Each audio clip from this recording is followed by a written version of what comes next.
Oh, wait, I completely forgot to change my title and the game. Whoops. Did I get transcoding at least?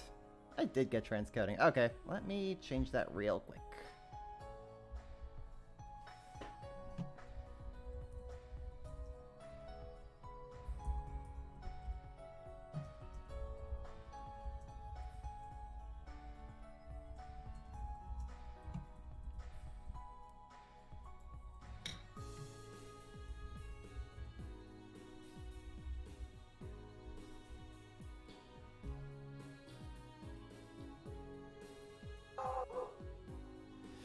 All right. That's all set up. We are live. Sweet. Let me also just make the tweet to signify that I'm live, and then we can get started here in a moment.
All right, that's the tweet made. I'm retweeting it.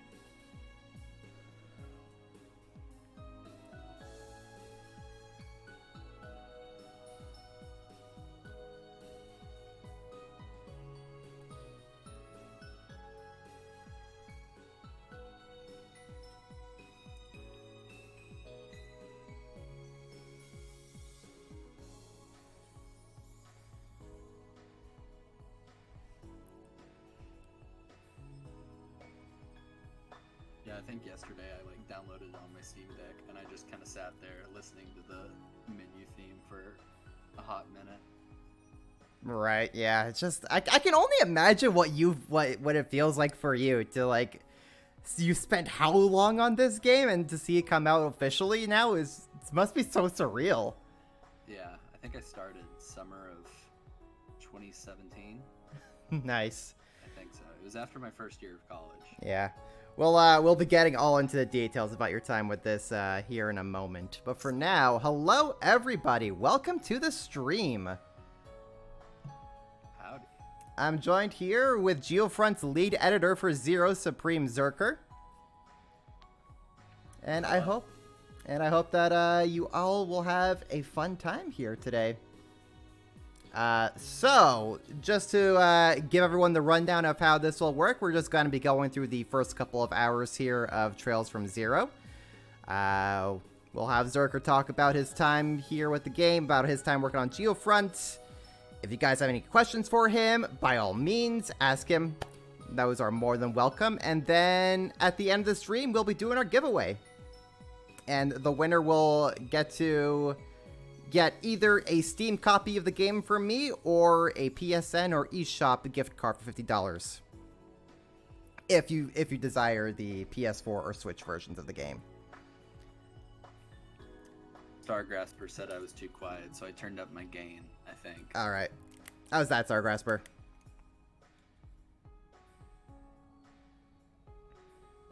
At least I think I turned up my gain. That sounds better to me. Okay, that's good.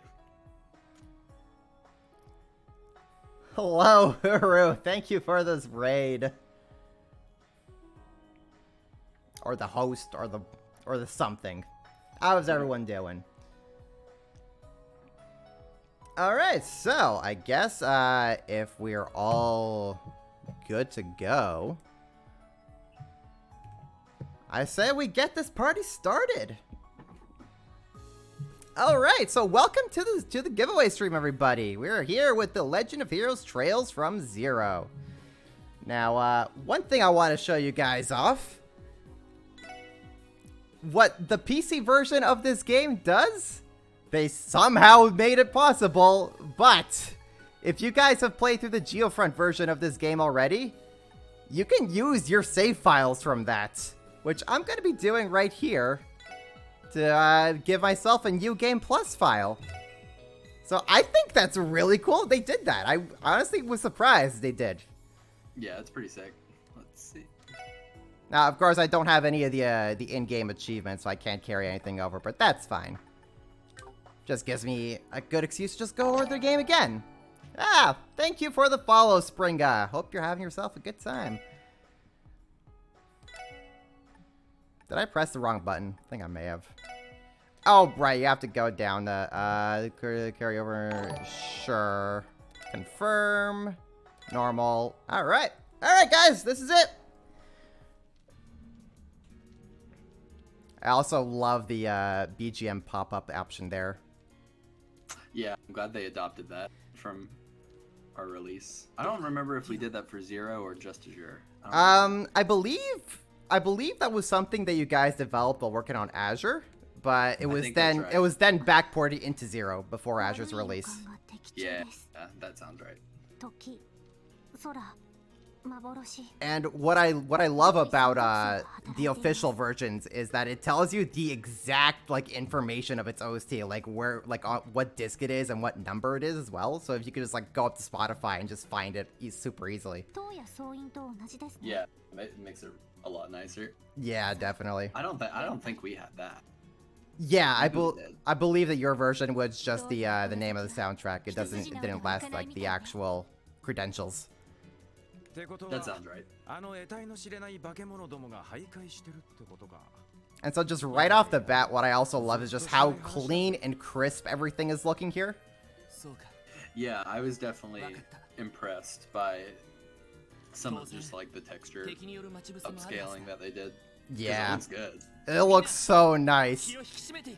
For those who are unaware, the PS4 version of this game, it's when it was released in Japan, its upscaling was not the prettiest. Yeah, it looked a little stinky. Yeah, but here for the PC and Switch versions, the upscaling texture and the cleanup is so smooth. It's fantastic. Durante and his team did amazing work. Oh, they're saying I'm still quiet. Uh-oh. Uh-oh. I mean, you're pretty loud to me. I can't tell if I'm turning my gain up or down. Just the way my Yeti microphone is set up. Oh, no.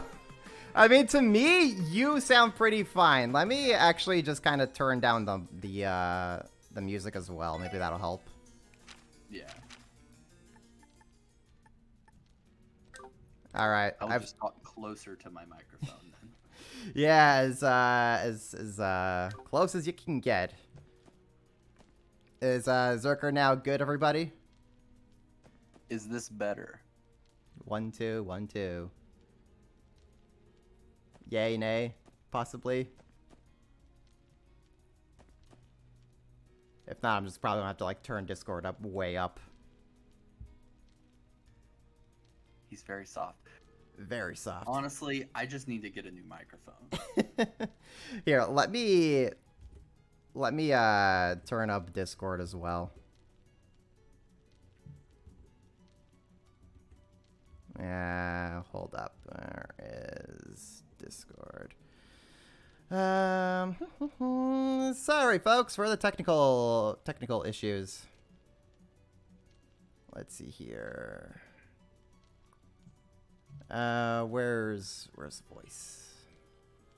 Inputs. Alright, I'm gonna put my outputs up to I don't know, let's go 115. Could you give it a shot now? Hello, hello, hello. Okay, that's definitely louder on my end. How's that, everybody? Hopefully that translates. Are we good? Okay, they can hear me now. Sweet. Excellent. Let's go. All right, so we can begin. So Zerker, why don't you tell everybody in chat who you are and what the Geofront project is, and the whole story behind that. Yeah, sure. So my name's Wit. I go by Zerker. That's my what do you call it? Online handle, I guess. And so yeah, back in the summer of 2017, I ended up reaching out to it was Guan, Floofy, and I guess Ribos at that point. I don't know if he was officially on the team, but essentially there's a rough translation of Zero that had gone into the wild by Gurren. I don't remember their full handle, but you know, it was a very literal script, very dry, very not the sort of professional localization quality that you would expect. And so I offered to help out with editing on the script. I reached out to Guan, and he, by some miracle, let me help out. I don't know why he did, but he did, and that sort of became my life as I was going through college the next sort of 3-4 years. And yeah, we eventually released our patch, and everyone seemed to like it a lot. Nice. So could you give some examples of the state that the original translation was in? I know one of my favorite lines was the recurring Mr. Lloyd. Oh, yeah. So, I mean, it was a very, very literal translation. And, you know, when you're translating Japanese, I'm not a translator, I'm just an editor. But, I mean, even then, if you just translate directly from Japanese, just some stuff is not going to work out. And Mr. Lloyd is a good example of that, because I think Tio referred to Lloyd as Lloyd-san with the honorific, and it was translated as Mr. Lloyd every single time. Throughout the entire game, which obviously that isn't what she would actually call him. But I don't know. I think one of my favorite sort of examples of the sort of wonkiness of the original translation is there is a line where Lloyd is talking about something Guy told him. It was like a flashback of like an inspirational thing that his brother, who is deceased, told him when he was younger. And it was like, the rough translation was like, to be a man, you have to be willing to throw yourself against the wall, like with your head forward or something. And it was even wonkier than that. Let's see, even just like saying it from memory, I'm wanting to like fix it. But it was something essentially about throwing your face against the wall. And it's essentially saying like, you know, you gotta like keep your head down and like tackle things head on. And it was just like the way the original translation was, it was just like, wow, it actually sounds like you want this guy to throw his face against concrete. But no, there's just so many. There's like, what was it, like Big Brother Bourgeoisie? Oh yeah, that line, that was hilarious. Really weird Randy line. He's talking about his jealousy of Lloyd and his ability to flirt with women or something. Yeah, and how Lloyd's babyface keeps letting all the girls go to him, and then he says something like, the darn younger brother bourgeoisie, or something along those lines. Yeah, I think I'm pretty sure that's like a sort of meta-ish line, kind of like about a trope, but honestly, I don't remember the context well enough. But either way, it's safe to say that we did not stick with that in the final script. Unfortunately, if there could be just one jank line to make it through, that should have been it. I know. Though, speaking of jank lines, one of my favorite ones that I know unfortunately also had to get fixed was, "Your cousin is delicious," which is more of a typo, really. Yes. Yeah. I think that was just a typo, because I assume they were trying to say cuisine. Yeah. But yeah, that one's funny. I think that was in like, was that like because I don't even remember the timeline that well. Was there like a super beta one that came out, and then there was like a slightly better one? Oh, I'm not even too sure myself. All I just know It's is that the original translation for this game was yeah, very there was rough. yeah, it was rough, and that is why it took so long to fix. Although, granted, in the beginning, sort of those first 2 years, it was basically just me. Uh, it was basically just me editing it by myself. Yeah, Um, you are an I had absolute mad lad for, by the way, for attempting to edit this entire game on your own. yeah, and clearly by the events that unfolded, I was not able to do it by myself. Because like Guan took me on, but he's older, he has children, so obviously he couldn't spend all of his time on it. So it was mainly just me for a good time, and then I think it was probably Arvin eventually that I got to that like he was the one that really sort of was able to put in the work with it. So I think that's when the ball really started to roll. And I think that was probably around when I was like the script was, I don't know, 67% edited, something like that.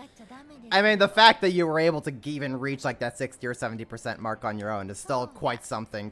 Considering this game has how much dialogue in it? More than you would expect. Do you remember like roughly the word count, the entire word count of this game? I can look it up real quick. Oh, please do. I am so curious. I think it's in one of our sheets. Do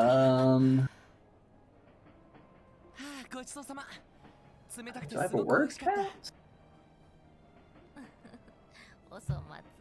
Okay, so as of one of the final sheets that we put in, I believe it is about 700,000 words. 700,000 words. That is a lot. That is a lot. Yes, that is a very, very, very long book. Yep. Gosh, I know for like one of the Cold Steel 3 games, like that game is like worth the entirety of Harry Potter and then some. So yeah, that sounds about right. Yeah, so like even this game at 700,000 words, that's I mean, I'm sure that still like trumps some entire novel series. Oh, for sure. Yeah. 100%. So to have to sit through and edit every single one of those dialogues, it's quite impressive to be able to reach even half of that on your own.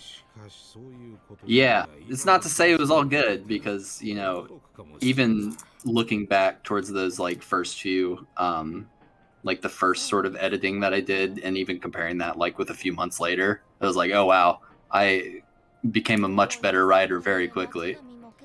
Yeah, so I guess if you could talk a little bit about your growth as an editor throughout this whole case, like how did you kind of realize like, oh, I'm actually starting to get really good at this? Yeah, so it's a very difficult thing because as opposed to just sort of normal everyday writing, like you are writing for characters and a bunch of different characters. And of course, like all of these different characters talk in different ways and have sort of different, sort of different style and syntax that they would sort of talk in to really sort of get the reader into that character. So I think sort of the biggest hurdle was figuring out how each character talked. And that was something that didn't come easy, especially for some of the characters. I think Lloyd was probably the easiest, just because, Right. I would never go so far to call him generic or anything like that because I love Lloyd, and I think he is not fully appreciated by the fan base. But he's like, Lloyd is basically what you could say. Well, he has a very normal cadence, Right. and it's very a typical person, and then you can throw in sort of more intellectual jargon when he's talking about investigations and stuff. Yeah, he's an everyman, Right. and he's a really good everyman. So he's relatively straightforward compared to someone who's more yeah, like more expressive, I guess, like Randy, or someone who's more like sassy, like Tio. yeah, and like even with Tio, because like Tio is sassy, but it's also she's a very like formal. She has a very formal way of speaking, but that's like a fine line to tread because if you make it too formal, it's gonna sound stilted and awkward. It's because the whole thing with Tio is that you don't really use too many contractions with her, because that sort of is sort of a hallmark of a more formal speaker. But yeah, hers was very tricky to sort of pin down. She was probably the hardest person to figure out how to write for. But then also with like Randy, on the other end of the spectrum, someone who is as sort of colorful as Randy is, that is also difficult in its own way, because Randy's funny, and you have to be able to write funny lines to write a funny character, which can be very difficult at times. Right. So, as the GeoFriends started to get more members to help you out with editing this game, did you guys then just like each write your own for each individual characters, or did you guys divide the work up by like a per scene basis? Like how did that work out? So the way our spreadsheet was set up, because it was just a Google Drive like spreadsheet. It's split up by area, so it's like not really split up by scene. It's like pretty much every single area that you can walk into in the game has its own sheet and all the lines in that area. And I remember specifically what I did with Arvin is when Arvin joined up. I think I had him sort of do like a second pass of my earlier edits first, just so he could sort of get a sense of what I was going for with the characters. So I think by doing that, he was able to sort of learn what we were shooting for.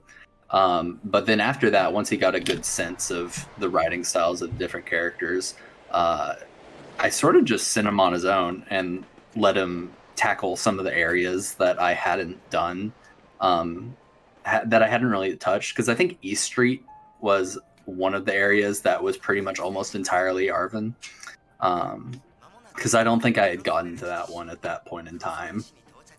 But no, it was pretty much... Arvin really liked Randy, so like a lot of the Randy-centric scenes and lines I would tend to leave to him. Right. But for the most part, it was just sort of, hey man, have you touched this one? No man, you can do that if you want. I see. Yeah, it is pretty casual sort of setup there.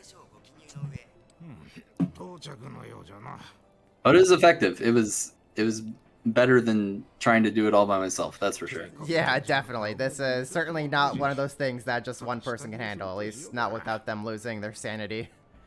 Oh yeah. 100%. Which I imagine you reached that point a number of times before Arvin joined up. Yeah, Zero got to a point where it burnt me out pretty good.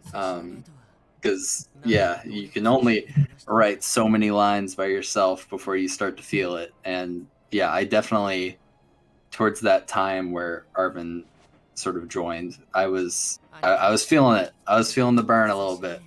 Yeah. But no, things moved on pretty quickly after that. And then we were able to get into testing. It was probably like a year or so after I joined. Something like that. Oh, so he really got the ball moving then at that point. Oh, yeah. I could not have done it without him. Nice. So I know in the GeoFront version, this opening movie here was actually subtitled, and I really wish that it would be subtitled here as well, but alas. Yeah, I can't remember if we made that an option in the settings for it to be subtitled or not, because I think we made 2 versions of it. I can't remember either. I think I just mainly if it was an option, I just put on subtitles immediately. Yeah, one of my friends, one of my good friends, Colin, he was the one that handled the editing for this opening, and that little sky part where the logo flashes in took him a good amount of time to figure out how that worked, especially because we were working with the original sort of PC video of it, and it was not 1080p. It was like 360, if that. All right. So it made it a bit trickier to work with. I still don't know how he did it. I'm not a video editor, but he figured it out somehow. Yeah, I was gonna ask if you would be able to talk about sort of the process and being able to edit these in-game videos like this, but if that's something you aren't too well aware of yourself, then Oh no, I was pretty much exclusively a dialogue guy. Uh, we we had other people for the videos, for the graphics. Um, yeah, I am not a jack of all trades when it comes to this. I am just the editor. But yeah, no, we managed to get a good team, and pretty much yeah, every single little aspect of the game that we could have feasibly done, we were able to do, which is pretty wild. yeah. Do you know off the top of your head roughly how many people were involved with the Geofront version of this game? Uh, for Zero, it was. Let me think for a second. Um, I'd say like probably total of like people who consistently like contributed to Zero, um, maybe like 9, but probably more like 14 or so if you count sort of the people who had sort of like lesser roles. Right. But yeah, no, it was definitely team effort. Yeah, that certainly sounds like a pretty big team for what you would probably wouldn't even consider would be that much of an undertaking, and yet it's all required. Everyone has their own piece to fill in for stuff like this. Yeah, no, the goal was to make as well of a rounded patch as we could, and that sort of meant tackling every little piece of it, from the graphics to the quality of life to just improving the port to everything. The little text that just popped up on the screen, every little piece. Yeah. So, I remember way back in one of the earlier Geofront announcements, they said you guys said that you would be doing both the PC and the PSP versions, but then eventually dropped working on the PSP version. Yeah. Could you elaborate a little bit onto why you guys had to drop that in the end? So yeah, I think we initially said that we were gonna try to do the PSP too, because for the people that didn't know, Zero and Azure are originally PSP games, but it's just there was so much more potential that we wanted to pursue that the PC port could fill, and it just wasn't feasible on the PSP. Like we probably couldn't do any of the graphics changes on the PSP, and there's string lengths, or text limits essentially on the PSP. So all of you see these letters in the box of the dialogue boxes, but in the PSP that's going to be limited of like how much you can fit in there. So there would have been an exuberant amount of lines that we would have had to sort of trim down to make sure it even fit in the PSP at all. So it just came to a point where we realized that it just wasn't really worth it, with us wanting to make as good of a fan localization as we could. So we just kind of decided to drop it and hope people didn't care that much. Right.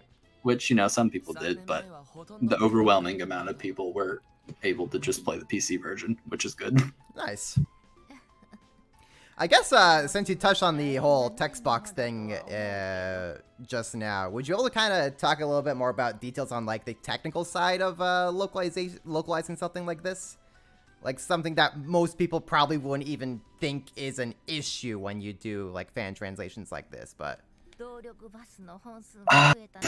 Let me think. So I guess something that came to mind, and I have no idea if this is what happens in professional localizations. All I can speak of is what we had to go through. So like I said, we have all the dialogue, all the text of the game in this Google spreadsheet, And so one of the things that kind of sucked is that we had to do all the NPC dialogue, of course, but for the most part, in all of these sheets split up by areas, the NPCs were not named in the sheet. So there were a lot of times where we had to sort of figure out who was actually talking for specific lines, because there were times where we were writing, we think we're writing for an old lady, but it turns out it was like a child talking. So you'll go into the game and check, and now you have this tiny little child in East Street of Crossbell talking like an old lady. So that was one thing we had to make sure we figured out. And then there's also there are times in the game where either like text will get bigger, or it'll like the text box will be a different color, and they're all different sort of codes that you have to like put in those dialogue boxes to sort of trigger that happening. And so we have to make sure that those all work properly. There was a surprising amount of stuff on the technical side that we had to sort of work around. There's also so for each dialogue box, if you look at like a dialogue box as it is, you have a string of text going on the top box, and then it wraps around to the middle one and then goes to the bottom part of the box, because it's usually 3 lines. Right. The way our spreadsheet was set up, so we had sort of codes sort of in between. So we had it set up to where it would be a column of the original translation, a column of the original Japanese text, a column of the dry literal base translation we were using, and then we had another column, which I will get to, and then there was the column of our edits. And that column that I skipped over, we had to actually, let me find an example. So there were codes that we had to use. Like one is like line break, page break, and terminal code. Those were the 3 that we used. So line break essentially meant that at the end of what we typed in that next column, that would make it go down to the second line, like go down to the next line. And a page break was essentially it would wipe the text box, but still keep the size of the text box. And we especially used that when it like sort of the characters' portraits would change. And then terminal code like sort of signals that it's the end of this character speaking. So making sure those all worked as well was definitely also something to keep up with, because we didn't want to accidentally sort of add a new line that wasn't there in the original. So I mean, it was a surprising amount to keep up with, but it was just something you sort of grew to understand as you kept working on it. Right. So hopefully that made sense to people listening. I think they get the gist, which the gist is, boy howdy, there's a lot to consider with stuff like this. A lot of moving parts. Yep, and anything that goes wrong, I'm sure then just trickles down the whole game, and then you end up with a whole giant pile of mess. Yeah, that sounds about right. That's a fair statement. So, in the case where you had no idea what NPC was talking, how did you guys then check or make sure who was talking with what dialogue box? Did you just hop into the game and just look for the exact dialogue? So, kind of. And that sounds unwieldy at first, but Jose, our lead programmer, he was able to sort of unlock like dev controls, essentially, where I think it was like Q or something, and you could press that in game and it would essentially teleport you to like a developer's room, and in the developer's room it essentially there was a list where you could essentially like teleport to just moments in the game. It was like split up by chapter, and within the chapters it was like pretty much every single scene in the game. So I think Ribos went in and translated all of those, which was super helpful. And essentially, if you knew roughly when a person was talking, based on like, the text surrounding it, you could sort of jump around in the game using the dev controls to try to double check who's talking. So that was probably the go-to way to figure out how all that stuff works. But there was definitely times where it was difficult to figure out when exactly something was taking place. Yeah, that sounds nuts. It's like kind of having your own little private backdoor entrance just to kind of poke around the game and see what the hell's happening internally. Oh yeah, and there was like definitely times where even if it wasn't something I wanted to check, but just even for my own sanity of working on this project, once we like had the text inserted, sometimes I would go watch a scene that I liked with it being edited and like make sure it was how I liked it in game, because that's another thing, because you have to remember there's the portraits and the portrait expressions, they change. So there are times where you might write a line and you like the line a lot and you think it fits, but then you go in game and you see that the portrait might be conveying a different emotion than that line reads as. And sometimes you would have to sort of shift around lines based on what the portraits look like. Yes, that's certainly a lot that you got to keep track of. Yeah. It's pretty surprising that it turned out as well as it did, honestly. It's a bit of a miracle. So, were these tools that Jose developed for you guys, were they also used to like just double check to make sure all the text was sitting in nicely, that there weren't any like overlapping text over text boxes, or nothing was breaking in weird ways? So we could use it for that, but I think most of that stuff was probably just in the testing phase, just like our testers reporting, because I think for the most part we had a few like dedicated testers who like it was their job to sort of pour through every single line in the game, right, and try to catch those things, because it would have been unfeasible for the main sort of team, the editors, the translators, stuff like that, to really do that. So I am eternally grateful to all of our testers who put in the work there, because Lord knows when the testing period started, I could not like bring myself to probably like run through the game one or two times. So my eternal gratitude to all of the testers for the Geofront. Right. So, do you know, like, roughly how many issues were reported during testing? Whether it was, like, a broken text box, or maybe some weird glitch was happening, or anything, really? Oh, man. Dude, I have no idea. Probably way too much, huh? Hundreds and hundreds for sure. There's no way there isn't. I probably could find the GitHub page and check, but... And I mean, even then, I think our testers split it up to where, like, they would play for a portion of the game, and then, like, all of the sort of dialogue and sort of editing mistakes, sort of the proofreading, I think they usually combined all of those into one sort of opening on GitHub.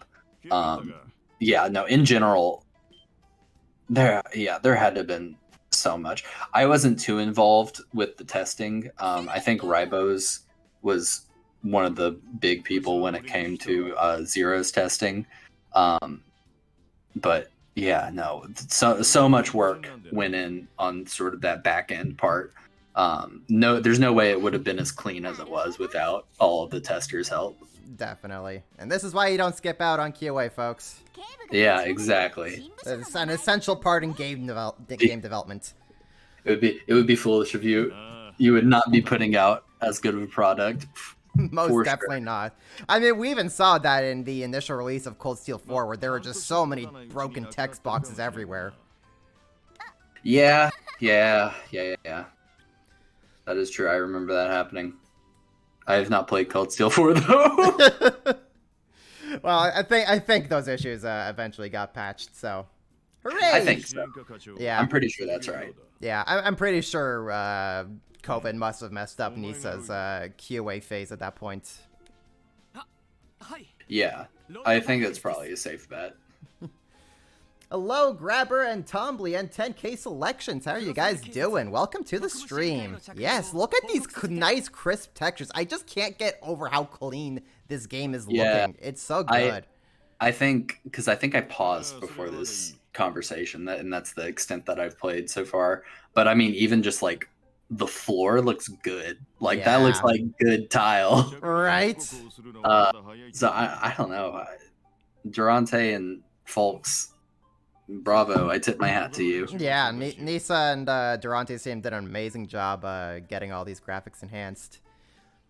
But that actually leads me to a question I just have to know now. As we've been seeing here and there throughout the game so far, CPD. I have to ask. CPD versus CSPD. Why was that even a thing that had to be worked out between you guys? What kind of discussions did you guys have, like trying to decide between one of those two terms? And how did you ultimately settle on what you guys settled on?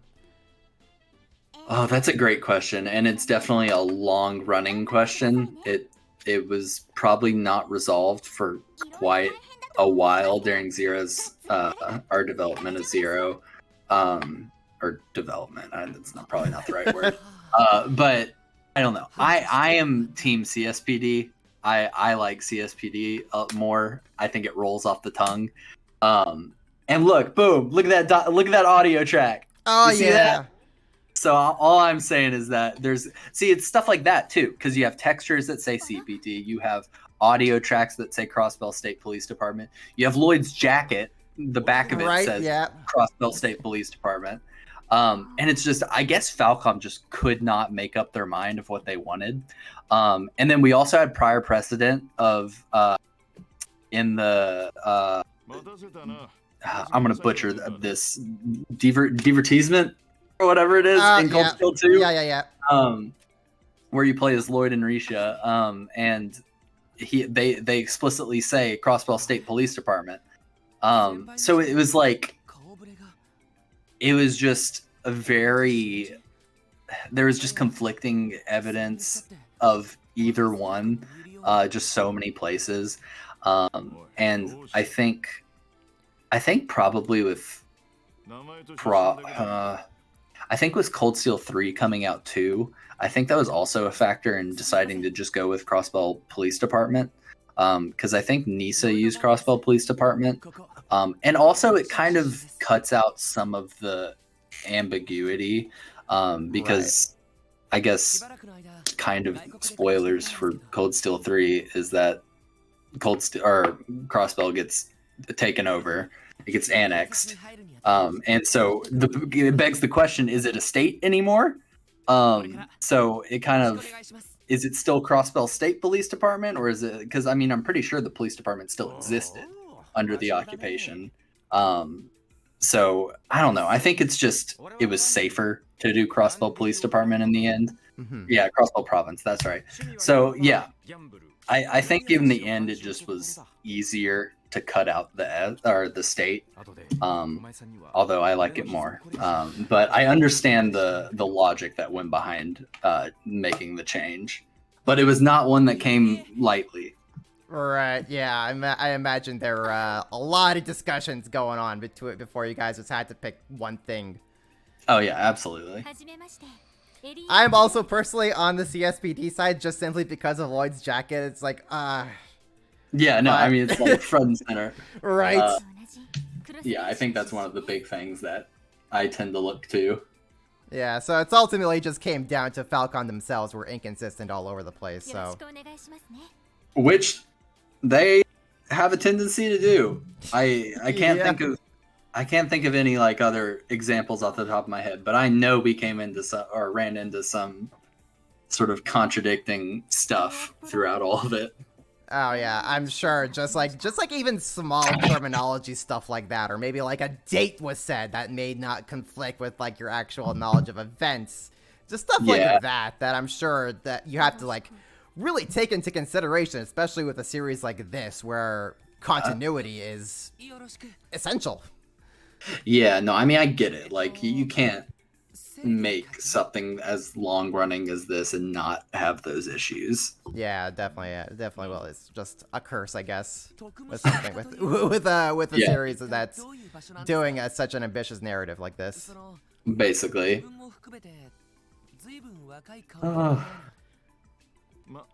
Love the special support section.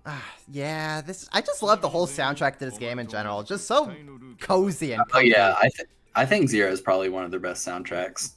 Definitely. It's just like I don't know if there's like a bad track in it. It's just all solid. Yeah. So I guess I also want to ask, aside from like the whole CPD versus CSPD, are there like any other like small little things that normally you wouldn't consider to be that big of a deal when localizing, but it turned out to be this huge debate about what to go with? Yeah, I know there is. I will think about it and I will get back to you because All right. it's been a minute. But yeah, I know there is always arguments about just like even when it just comes to like random terminology and like what we thought suited it best because like let me think. There's an area called Stargazer's Tower, I think, and I think there was a debate that we had whether it was stargazers or stargazers, as in like with like an apostrophe ending, at yeah, with the it S being or after. apostrophe S or S apostrophe, and I think it ended up being S apostrophe, but that was just like one little thing, and then I think at the end of Azure there's like places called domains in the final dungeon, and I know figuring out what we called each of those domains definitely went through a hefty discussion. But no, yeah, it's just every little proper noun you have to figure out. You have to make sure it's in line with the rest of the series, which is hard to do. Yep. So folks, if you ever wonder why these games take so long to localize, it's stuff like this that people have to consider. Among many other issues. Yeah, they don't lend themselves well to quick localizations, that's for sure. Yeah, it's definitely not an easy series to put out in English. No. Definitely lucky that I mean, it's taken a while, but, you know, we're lucky that we have them at all. So, one thing I also wanted to ask, before we got Cold Steel 3 out, that gave a number of officially localized terms and names for Crossbell, like the Harbor Front. How did you guys kind of think of how to name some of these stuff initially before we got these like officially localized names here in Crossbell? Yeah, what is that what it ended up being? Harbor Street? Yeah, I believe the waterfront ended up being called the Harbor. That's just one example. Yeah, I think we originally had it and I liked it. Wait, is it oh crap, what is it? Are they next to a lake or a river? Oh, that's a good question. I'm not even too sure. I think it's a lake? Question mark? I gotta look up some map of Crossbell. It's one of those things I honestly never even really thought about too much. Oh, I guess it butts up against the lake. But I don't know. I think I had something for the harbor. I don't think I had it as harbor. I think I had it like it was like riverfront or something like that. I can't remember precisely what it was. I don't think riverfront's it. But I think that was one term that I really liked, but they ended up changing, and I was like, crap. We got to go with that. But yeah, love it. I need to remind myself what all is in Crossbell City. Yeah, you had the harbor. There's the administrative district, I believe. The entertainment district. Yeah, downtown. IBC. I think Crossbell City was relatively unscathed. when it came to those changes. Because I think they kept back alley, or like referenced it as back alley. Right. Because I think the original Japanese was just like back street or something. And we changed it to back alley. Makes sense. I'm sure there are other things like in the outskirts of Crossbell that was changed. But if I remember correctly, I think generally Crossbell City and its regions were left okay. The Harbor District was changed though. I remember that one. Yeah, I remember when Cold Steel 3 came out as well. I think that kind of took a lot of people by surprise. That's what they went with, since I think of like originally in the previous translations it was just called like Waterfront. Yeah, that sounds right. I also can't remember because I don't remember what the official localizations in like 3 and 4. I don't remember what they called the special support section building, and I can't remember if we changed this. Like just because it was kind of a confusing thing, because you have the special support section, the group, and then you also have the special support section, the building that they live in. And I came up with the idea of referring to the building as the annex, because let me like look up the definition of annex, because this was also a thing that you would do. You would just like Google words and like double check the definitions. Yeah, a building joined to or associated with a main building providing additional space or accommodations. So that's pretty much how I view their building that they live in. It's like an annex of the police department. So I like to call it the annex. I can't for the life of me remember if we kept annex in our patch, but I will live and die by saying that was a good idea. You plant that flag firmly in the hill. I did. I don't remember if it was shot down or not, but I did plant that flag. Well, hopefully we'll be able to reach the point of the game where we could actually see what they went with here. But I believe they just call it the special support section building. I think so. That sounds about right. So go ahead. I like the idea of calling it annex, especially because like just calling it the special support section building, like building is such a plain word, and I thought like annex was like better, because you can't say like let's go to the building, but they could within the context say, hey, let's head back to the annex, because they would know what they're talking about. Right. But you know, we'll see if they kept that. I can't remember. Yeah, I can't remember off the top of my head what was officially called, but hey, we'll see. We'll see. So actually, on that note, while you were working on this game, were there any like fancy words or phrases that you picked up just editing that you felt like that you just didn't know before until you decided, hey, what's a good word for this?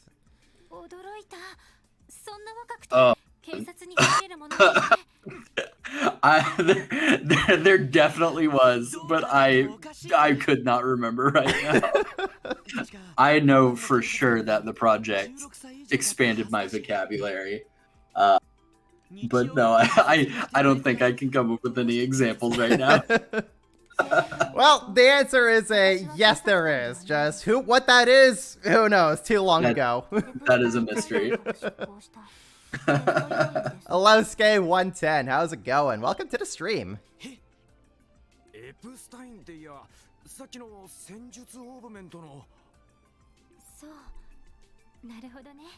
So, are you gonna do the tutorial or refuse the tutorial? Wait, the game lets you refuse the tutorial?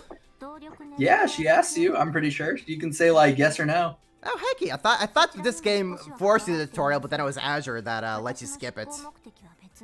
I'm almost positive she gives you the option. Well, we'll find out. I mean, I've already played this game, so I don't need any tutorial. I'm a professional here. See, it's funny because like I played through 0 before I joined the project. So like I had played the game before. but I don't think I've actually ever played it like all the way through, even after our patch came out, just because like I have already sort of digested this entire game just by working on the project. So I just like never had the time or like thought to play it through myself. But now that I have it on Steam Deck, I'll probably try to coast through it, Right. for old time's sake. Honestly, I can relate since I'm a visual effects compositor for movies and TV. So like, I will spend months just like working on a movie or a TV show, and then by the time it's out, I don't even bother watching it because You're those, just like, those, yeah, I've those already shots are seen it. just ingrained into my mind so much, and I just remember, Yeah. oh, the client notes, oh, the QC notes, and it just, sometimes it just sticks with you without you don't even have to go through the thing that you worked on so long. And I mean, like, even just looking at this, like, it's very clearly like Nisa did not do nothing. Like, it is very clearly they did a very well done editing path over our localization. But still, there are like many lines where I recognize them. Like I remember writing those lines. So I guess that points to us doing a good job in the first place. Yeah. But it is still definitely wild to actually see. Yeah, I can only imagine.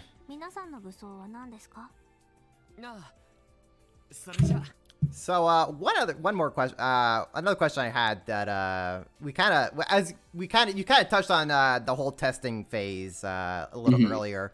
I want to ask you, what was your favorite weird glitch that was reported, if you could remember any during the testing phase? Yeah. I think there was one where I think you would like press a button and Lloyd would just start like flying up into like just up and up and up and like keep going until he popped out of the map. I'm pretty sure that was one. There's a bunch of there was one involving Randy, but I can't remember what it was. But I remember it was just completely absurd. But no, I mean there was a whole mess of stuff that happened. Oh, I now remember back in the day when Scott was one of the testers for this game. He made a video. He made a video showcasing a hilarious glitch with like wall just kind of fusing into the ground. Yeah, is that the walled shark one? Yeah, where it like looks like his hair is like a shark's fin out of the floor. Yeah, that's a good one. I died laughing at that one. Yeah, that's a great one. I loved it so much. I had my friend Masky Arts actually do a commission of Shark Wald. I think I remember seeing that. I think it was also like half a Muriel reference from My Hero Academia as well. just make Wald Muriel, please. It's just hilarious. No, I think that was probably one of the more iconic ones. It's really nice that they. I mean, I guess it is included since they did the Kai versions, but just the fact that they have the voices, and you don't have to do any extra hoops of adding them into the game. Yeah, it's so nice instead of having to hunt down the voices online somewhere, then put it in the game manually. They just come with it. Yeah. I mean, what would have been nice if we had English voices, but you know what? I'm not gonna. It's fine. It's fine. I mean, do you know roughly how many voice lines are in this game? For the Kai versions? I have no idea, but I'm pretty sure the Kai version's voiced basically every main story scene. Yeah, like all the main story scenes. And I think even some of the bigger side quests. I think those are voiced too. But it's a lot. It would be a lot to do. I personally, I think it would have been a nice touch, even if they didn't want to dub the entire thing, but they like just did the battle lines like the Sky games. I think that would have been nice. But you know what? I'm not gonna complain. Right. I mean, we got Zero out just yesterday. We're getting Azure in like probably early 2023. Then we have Reverie also down the line. So it's just like, we're getting a lot of Trails games pretty fast, one after another in the span of a year, more or less. Yeah. And I believe like I've seen like estimates of like voice lines for Zero and Azure where it's like Zero has like 22,000 voice lines, Azure is like 24,000, and then like Reverie also has something like 18,000, roughly something like that. So it's like, yeah, that would certainly add up to the budget to localize all these if like all three had to get English dubs. Totally understand why they didn't do it. Yeah, for sure. And if you're gonna, I'm not under any misapprehensions that this game is going to sell gangbusters, but most definitely we'll not. See. A 12-year-old PSP port. Yeah, I don't think it's gonna be setting the sales charts on fire. Yeah, probably not. But at least we have a Japanese voice acting with a stellar Japanese voice cast as well for those who like that. The cast is extremely good. Yeah. You have any of the favorites? I mean, Lloyd's is so good. Yeah, Lloyd's I forget his name, but yeah, he just kills it. You played Zero and Azure, right? Yeah. I assume, yeah. I still get chills every single time you remember Lloyd's big scream in the final battle of Azure? Yeah. Oh, that one, yeah. My man put his entire being into that scream. That one's great. But I mean, really, like, genuinely all four of the special support section, like, their voices are just so good. They match the characters so well. Right. And here we are in the Geofront, which, with the best version of the Geofront theme, might I add. It's the only one I'm gonna consider in my head. They peaked with this theme. Honestly, all the other future Geofront themes, sorry, those are easy passes for me. I'll take this one. Thank you very much. Yeah, this song's too iconic. There are lines here. I'm pretty sure this scene is like relatively untouched. Well, I can't say that because I don't know for sure, but there are some lines where I recognize. I thought we were going to be trudging through some nasty ass sewage, honestly. I remember writing that one word for word. Nice.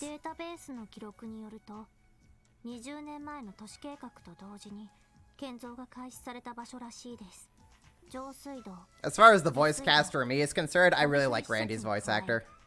Oh, yeah. Yeah, he nails who Randy is. He strikes such a nice balance between goofy Randy and serious Randy. Yeah, for sure. And some of his like S-Craft voice lines, like "Woo, that's Scorpion, woo." That's good stuff. He understood the assignment. Yes, he did.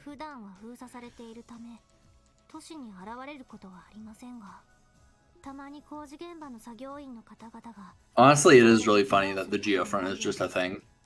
Like, it's just down below everyone's feet, Right, and they're just fine with it. Yeah, it's just this. I don't think anyone even really questions how the heck this system even got built in the first place. Yeah, they're just like, yeah, there's just the sewers, right? It's like, yeah, it's no big deal. And then you like actually enter it, and it's just this elaborate giant dungeon, just crawling with monsters. Nothing could go wrong. Absolutely nothing.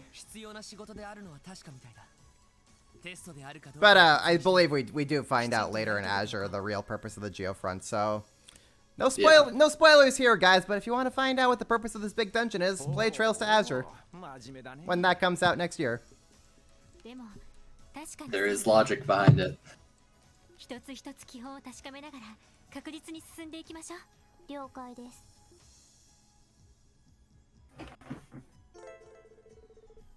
And good old charge stations.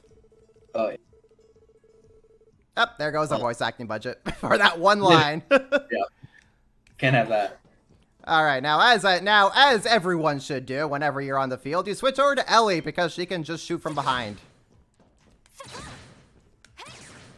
When I can aim properly. Ah, well, it's fine.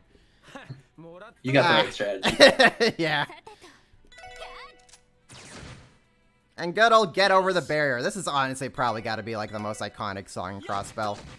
Yeah, I feel like, honestly, I still think it's probably the best battle theme they've done. Definitely. I can never get tired of this one. Do I have any? No, I do not.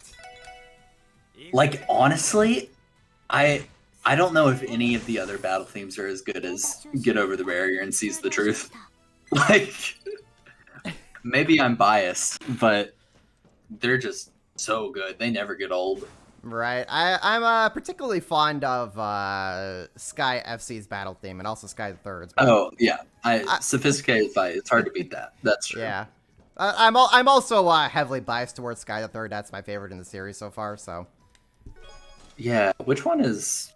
What's the third battle theme called? I can't remember. oh, I cannot remember. I know. The chest I know. is Second empty. shot. Yeah, they throw you a curveball.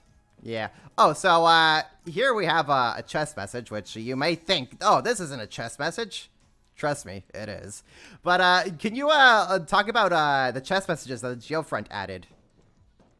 Yeah. So for those that don't know, these crossbow games, they come after Trails in the Sky, and so Trails in the Sky, the team at Xseed, they had a sort of fun idea because there are so many chests in the game, and you can always talk to them again, and they'll just say in Japanese they would say the chest is empty. So they decided to have fun with it and just sort of kind of just turn them into jokes.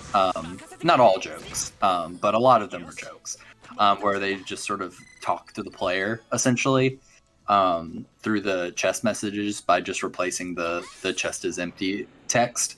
And it was a sort of pretty iconic thing in those localizations. And so we wanted to sort of keep that when we released our patch. So we came up with the bright idea of, we had a competition, that's not the right word. But essentially we opened sort of a Google suggestions thing where people could put in their own chest messages. And we got a ton of submissions. And I think I think it was particularly Ribos. We went through them all. And we ended up having probably 600 something chest messages, or submissions. Actually, no, we might have got over 1,000. I don't know. I don't remember how many tests there are in Zero. I wanted to ask. I believe you guys got, I don't know, 2,000 submissions. I think that might be right. Yeah, I think that's right. It was a lot. So how do you guys sift through all those messages and decide which ones make it and which ones don't? On top of your own personal messages that you guys as Geofront members added yourselves. Yeah, so I think obviously if the Geofront, if they had a message that they really want to put in, I think that kind of got a little bit of priority because of course. Right, I mean, it's your project. You guys get to say what goes. But if I remember correctly, I think Ribos was the one that sort of went through them to begin with once we closed the submissions and sort of cut out the ones that just wouldn't work, or if they were just someone being rude or it was just dumb. I think Ribos kind of went in and sort of filtered those. And then I think everyone sort of went in afterwards and sort of put their opinions on which ones were good, which ones were funny. And I can't remember how many chests are actually in Zero. It's either in the 200s or the 400s. It's one of those. I believe it's 230 is the final number. Yeah, that sounds right.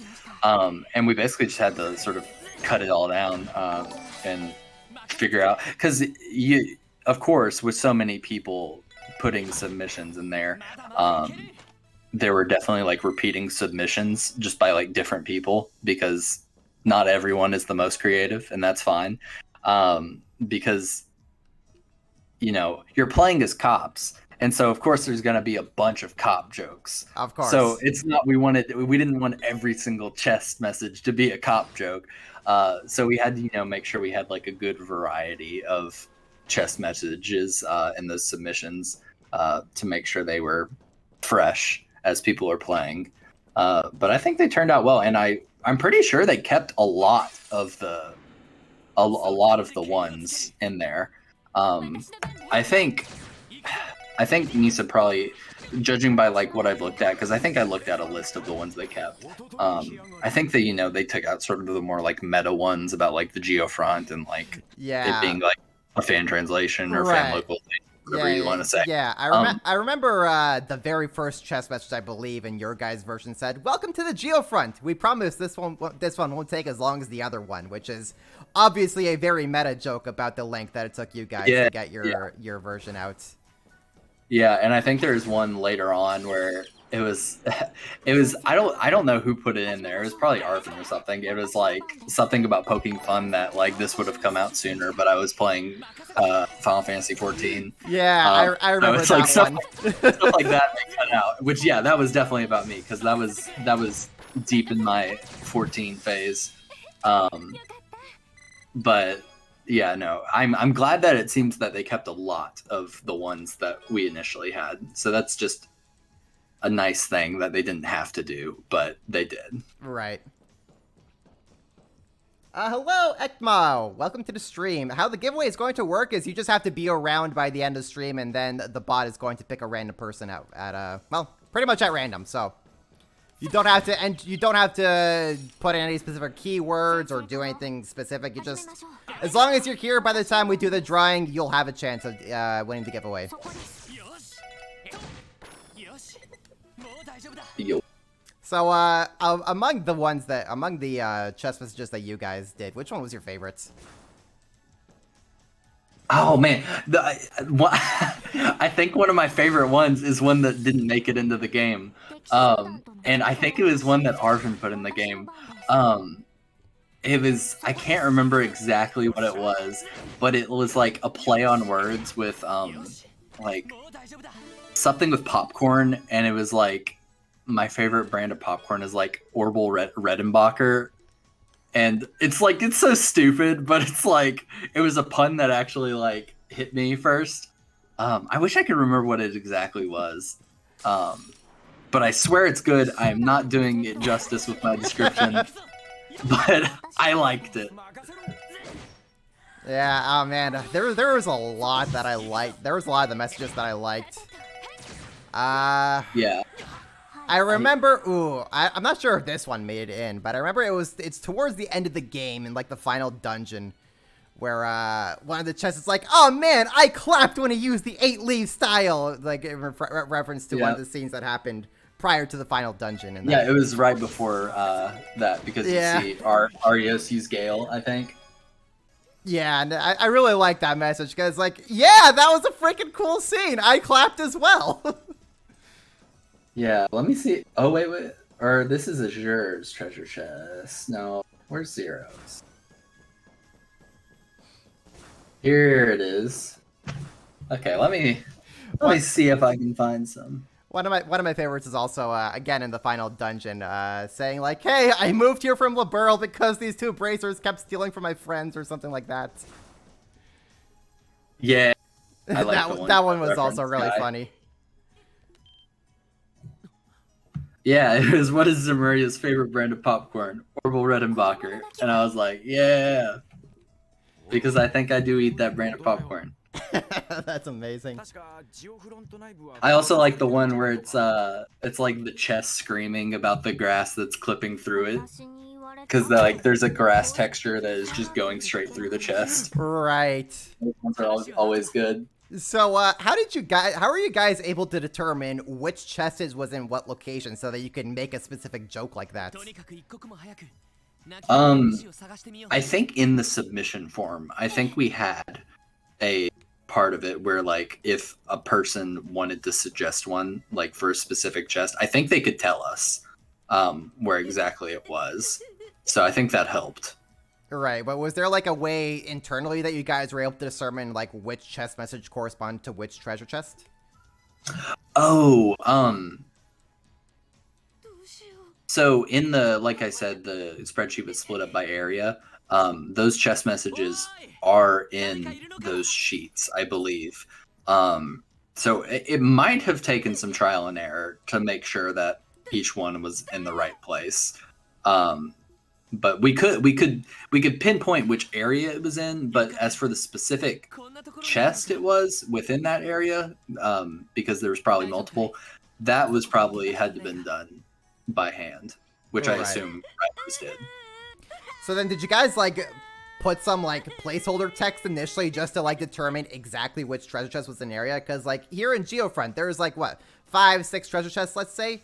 So Yeah. did you guys go like 1, 2, 3, 4, 5, 6 into each message, and then you guys went around the game and determined like, okay, this treasure chest is chest number 3? Let me look real quick. Yeah, I'm like really curious, like what the process was to like be able to pinpoint exactly that type of information. Because I think if I remember correctly, a lot of them. Yeah, I'm not sure. I'm not sure if we were able to do that, because I think, as far as I can tell, in the way our spreadsheet is structured, the chests are always at like the very top of the sheet. So it's not like you can look around like which dialogue it's next to like sort of pinpoint where it is. So I think it might have all had to been just trial and error. Right.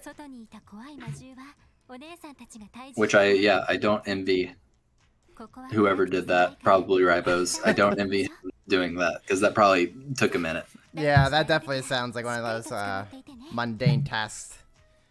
Oh yeah. No, Ribos did a lot of stuff like that, which I think very much appreciate. Just sort of stuff like that, and stuff in testing where it's like you wouldn't really think has to be done. But no, he was able to handle quite a bit of stuff like that.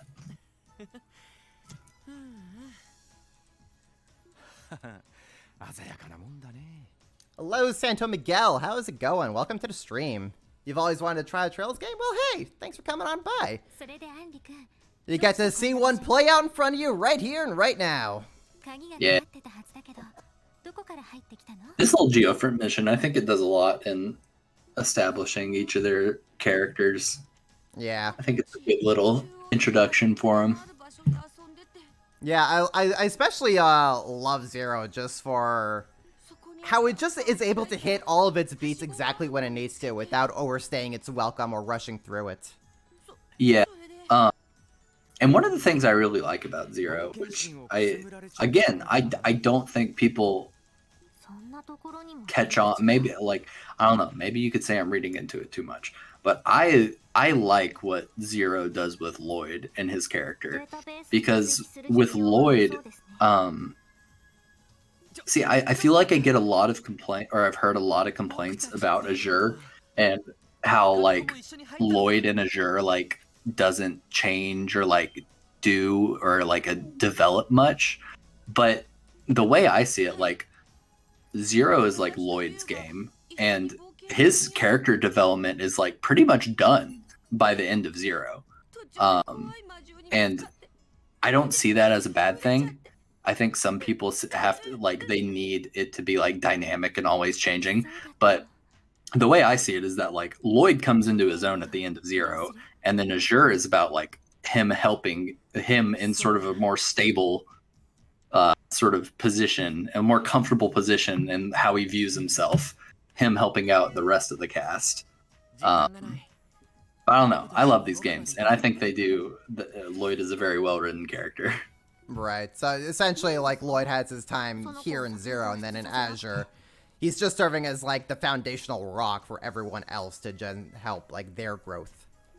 Yeah, and I think like Randy's stuff in Azure, that's like a good example, because he kind of goes off the deep end. Oh yeah.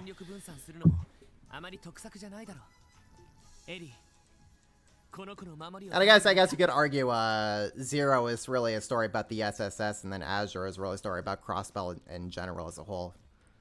Yeah, I think that's a safe. Yeah, I think you could say that for sure. Because I mean, even then, like, you have all the bonding events at the end of Zero, but pretty much every single bond event is basically just like Lloyd's bonding event.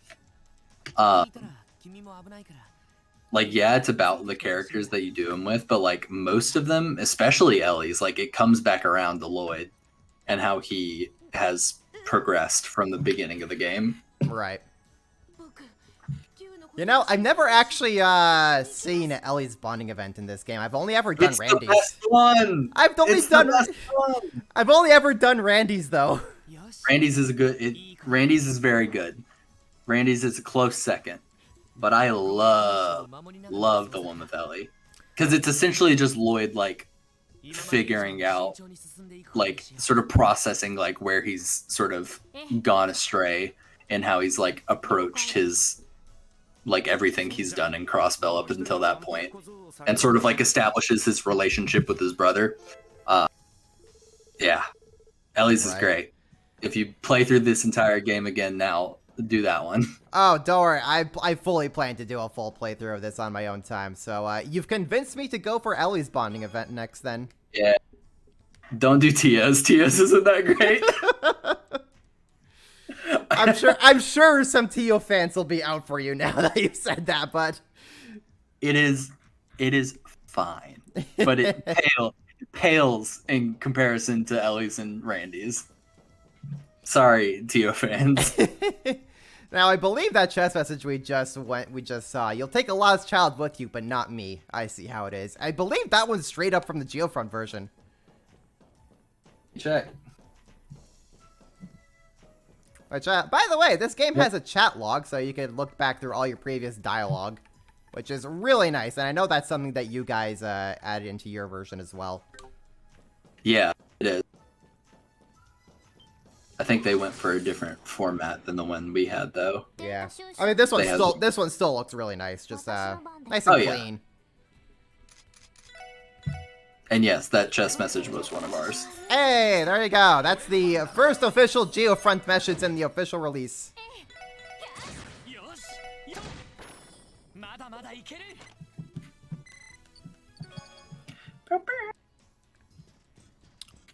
Let's see what this one is. Oh. Ah, darn it. One of these days, I will actually learn how to shoot with Ellie correctly. Yeah. However, can you use Lloyd's S-Craft? I wonder if they use the Kai voices or... Oh, yeah, for sure. Original ones. I was waiting to save this for the end of the Geofront dungeon, but we could use it now. Nothing like a good overkill in my books. Oh, yeah. Curious. I'm listening carefully. I believe that sounds different, yeah. That's the evolution voices. Because in the original one, he is not that... Like, he's still, like, yelling, but that one, like, he yells way harder. Yeah, he just really goes in. Yeah, that's interesting. Battle scopes are one way you can scan enemies for combat. Notebook, you could probably get on that, detective.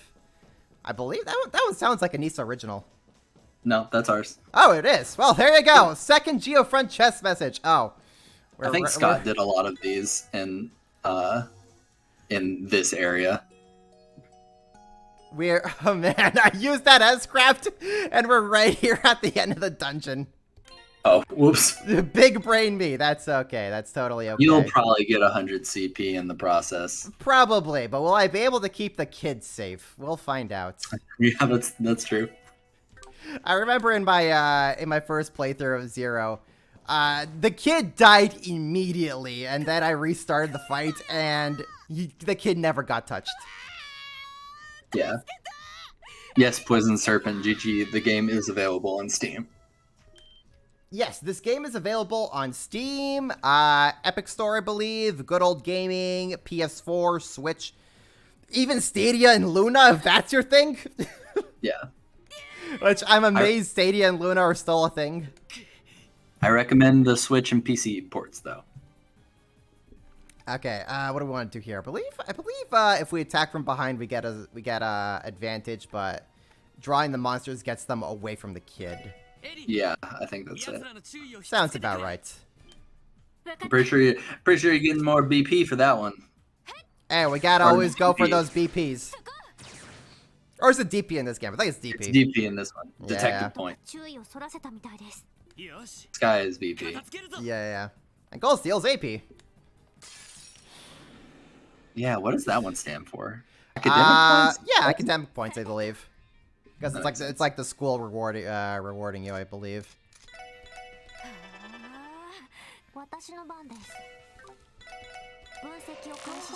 I also love this boss theme here.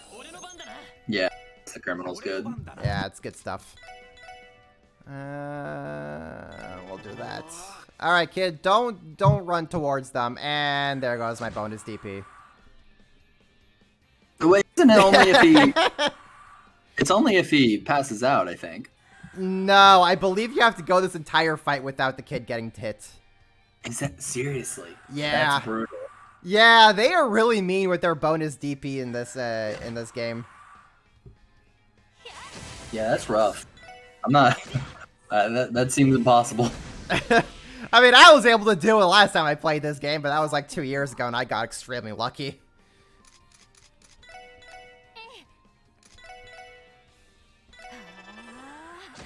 And the kid's gonna probably die here.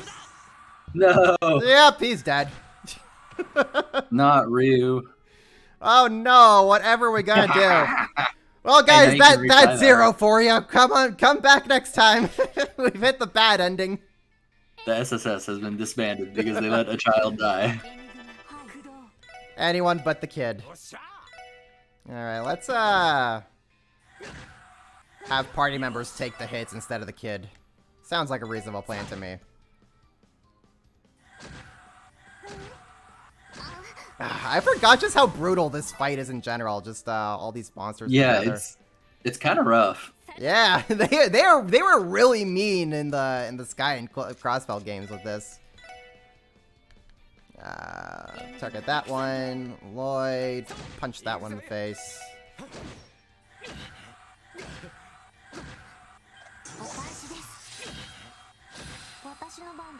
Also, everyone's favorite turbo mode is still kept here, so that's always appreciated. I feel like you can't really play Trails without turbo mode now. Honestly, like, I believe every JRPG should just come with a turbo mode. It is so helpful. Yeah, it's really nice. Whether it's just being able to speed through battles or just being able to, like, run between areas. It's just helpful all around to have it. Hmm.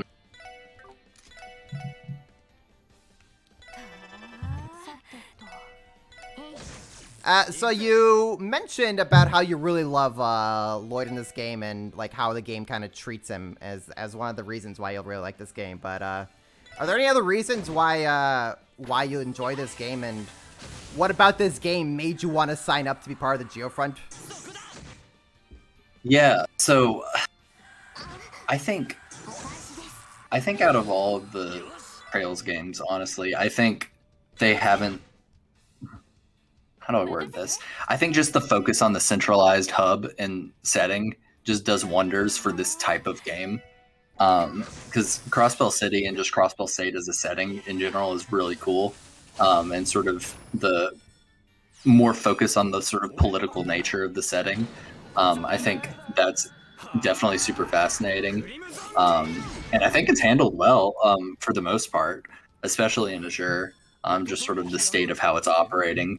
So I think that's one big draw of the Crossbell games. But I mean, it's really just the smaller cast, I think, is what I really love, especially in Zero. Like, you have some guest party members sometimes, but for the most part, it's just like these 4 people, and you're following them the entire time. And I think like they just really nailed that because, I mean, all 4 of them are awesome. And I don't think there's a weak link. I think everyone is there that needs to be there to make it a very compelling cast. So I think the prospect of being able to handle that kind of dialogue and sort of bringing these characters into their own in a sort of proper, as professional localization as non-professionals can shoot for. I think the prospect of that was very attractive and one of the reasons why I offered to help out. Yeah, I definitely agree with a lot of those points. What I really love about Zero is, like, as you said, the small cast does so wonders, whereas in Sky you have a big cast that just keeps coming in and out, and it gets hard to like really focus. Well, except for like Estelle and Joshua, who are always the center of those games. But those, yeah. like, the other cast just kind of keep going in and out, and it kind of gets hard to and really, it's like really hold onto them. I definitely like most of the cast in Sky, but yeah, I think what you point out is a pretty good point, because I haven't really thought about it too much. But yeah, the sort of nature of Sky, especially in like the first game, it very much is like sort of party member comes in for a chapter, party member drifts out and comes back later. And I think the focus in this game of really like you are with these people 24/7. I think that really helps when it comes to the sort of character writing department. Yeah, and then you have stuff on the Cold Steel end where the cast is just gigantic, where like a lot of the characters struggle to get a good amount of screen time development. It's just, it becomes screen time becomes a little stretched thin in those games. Yeah, but Zero here with these 4 particular characters, just always getting to have them around at all times, and you get to really know them. They struck gold with it. Yeah, and I mean, even with the Jur, when it sort of opens up a little bit more, like you've already established these 4, and so you sort of have that foundation there. So I think it works in that game. And I mean, even then, like Azure doesn't add that many characters. Yeah, like Azure just adds 2 more standard party members, and I mean, and they do wonders to help just bring more flavor and life into the SSS that you already know. Yeah, I think by the end of the game, you have like 8 people to choose from. I think that's right. Yeah, that sounds about right. It's about 7 or 8. Mm-hmm. I think people forget that Dudley is there. Man, I also just love Dudley in general. He's just great. Oh yeah, Dudley is great. Do you have any favorite characters that are outside of the main cast of the SSS? Grace. I love Grace. Grace is my favorite. I do enjoy Grace as well. How was it like writing for Grace since she's your favorite? Yeah, I remember I liked writing her quite a bit just because it's just like the most eccentric person, like the most excited person. That was a lot of fun because she is just like the most like really in it reporter that you could think of, and trying to write that was a lot of fun. Like there's even a conversation like right once you finish this little Geofront section where she's talking, and she's just like very in everyone's nose, or her nose is in everyone else's business. Right. It's great. Did you like purposely try to lean into that little aspect of hers as you were writing her dialogue? Yeah, definitely. And it's sort of the same with most characters. It takes a little bit to sort of figure out how they talk. And yeah, I think she's one that like even as much as I enjoyed it, it definitely like took a little bit to figure out. Right. So then as the Geofront project was expanding and more people were chiming in to help you out with that, I assume that like everyone had their own style of writing. Then you as the lead editor probably then had to like ensure everything was written in a more uniform way. So how did you go about doing that? Yeah, that kind of goes back to what I touched on before a little bit, is because so in terms of editing, I think Zero was pretty. There weren't too many hands in Zero, for the most part. Like there was me, Arvin. I think Scott came in towards the end for a little bit of it. I think Ada also helped on Zero at a point. I can't remember specifically. But either way, I think a lot of what happened is that before people like went off to write their own, they like went through what had already been written, and sort of figured out the writing style based on that. And we also would sort of develop a style guide to like,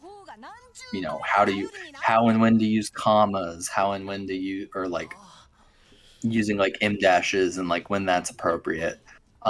So I don't think we ever sort of like immediately threw somebody into like writing their own stuff, and especially not like writing main story stuff right off the bat. A lot of the time when we had people like editors going into it, most of the time I think it started out with them sort of looking over previous text, and then oftentimes they would end up like going to write some of the NPC dialogue, and it was sort of like that was the way to adjust them into, having more of a hand in things. Yeah, I imagine. Yeah, it probably would have been a simpler if your writing team was initially small, so it wasn't too much to go over at the end. But imagine then by Azure that things were a little different for that process. Yeah. So since by then at that point, like Ada and Scott had definitely joined Geofront, and yeah, and Scott was running the show for Azure, so I had much of a like I still edited, but I definitely edited only a fraction of what I did in Zero. Right. Just because I was busier and I couldn't put in as much time. But yeah, no, I think Azure was more of like a Scott would direct people from like scene to scene, stuff like that. Right. So then in terms of like how do I word this? Let's say non-scenario text. How was like editing that, which is relatively, I guess, straightforward and dry stuff like item descriptions and monster descriptions? Yeah, I think. How did you kind of go about that? Like, were there any times where you tried to like purposely maybe spice it up a little bit at times, or did you just kind of keep it straightforward? Yeah, so if I remember correctly, I'm pretty sure. I think Ribos and I think Adam might have been one on Zero that handled some of the like item text, and I'm almost positive that Ribos did all the craft and like item text, and I think Ada helped. But I was relatively hands off when it came to that stuff. But for the most part, there was a lot of stuff that sort of carried over from Sky. And so we tried to keep that as consistent as we could. So if there was text that could be carried over from Sky, we did carry that over. And it was mainly we're trying to keep the same style as that text was written for the new stuff. Because I don't know, Ribos has an eye for consistency, and that's why he was invaluable when it came to that stuff. Right. Yeah. So yeah. I mean, I guess having the Sky stuff to go off of as a reference definitely helped in that regard. Oh yeah, no, for sure. Because I mean, if the text is there and it's the same item and it's the same description, might as well just write it exactly as it was. Yeah, and I'm pretty sure, as far as I'm aware, that's what we did. So then, in terms of, so you kind of said how you kind of lean into characters like Grace into their more exciting selves, I guess. I guess I could say. How is it like for writing, I guess, more stern and serious characters like Arios here? I think before you write someone, you need to sort of have the big picture. Because I mean, Arios, like, I mean, you've played the games, you know about Arios. Yeah. He is very stern and sort of stoic, but there are layers to him. And I think, especially in this instance, like, he's stoic, but he's also, he has that caringness towards the children. And you can tell that he, like, even when it sort of sounds like he's chiding the special sports section, he's really not. Because, like, he knows who Lloyd is. Because of story reasons. Right. It's really just making sure that you know the characters. That's pretty much the defining. It's kind of the key that you need before you can unlock the door and actually write for them. Write for them effectively. Right. Howdy, Mac the Knife. Welcome to the stream. We have a question from Maro1720 here, who's wondering how much NPC text was in this game, if you can remember roughly. A lot. Way more than there is of the main story. And it's like the main story is pretty long, but the NPC text is ridiculous. Because one of the I don't know if you've played Trails before, Maro, but one of the big things that's sort of a staple of Trails is that NPC dialogue updates and changes basically after every single story event that happens. So that's essentially like there's already a ton of NPCs in this city that this story takes place in, and so imagine every single time like a main story cutscene happens, most of the time their text is updating. So that's an entire other round of conversations that are happening and dialogue that you have to get through. So yeah, these games are ridiculous when it comes to the amount of NPC text. I don't have a number for you, but it is more than you would ever imagine. Would you say that it accounts for more than half the game's text? I think that's a safe bet. There you go. I would guess, yeah. At the bare minimum, half the game's text. That's how much NPC dialogue we're talking here. No, Jirodi Tattoo, I am not a dev. I am just a fan who was the project lead on the fan translation that served as the basis of this release. There you go. There's Grace herself. Yeah, like she almost speaks like she's speaking in headlines. It's one of the things I enjoy about her. She's just so full of life. Yeah. I think you did a great job with breaking that aspect to her. You hated Grace. No, Stargrasper. You can't do that. Thank you for the follow, Jordy.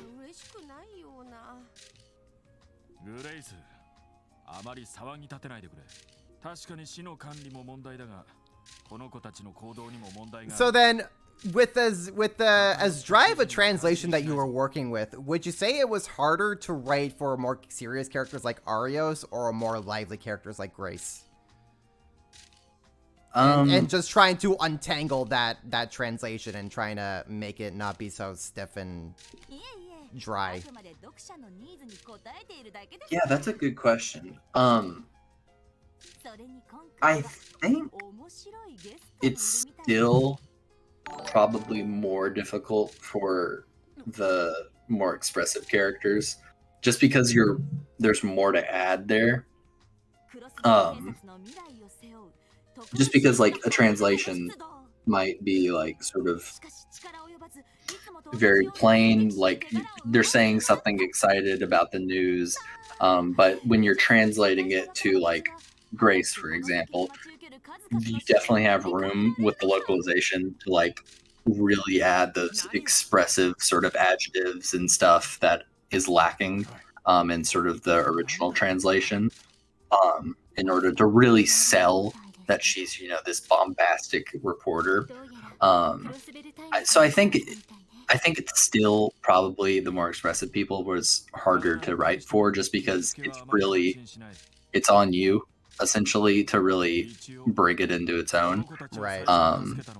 From that sort of dry translation, and with the less expressive people, there are times where some of the dry translation did kind of work.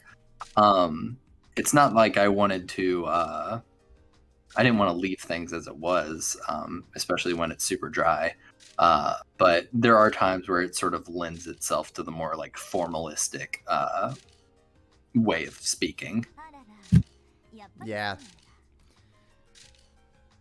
So did you feel any, I guess, pressure from yourself to like really make sure that these more expressive characters would live up to their potential?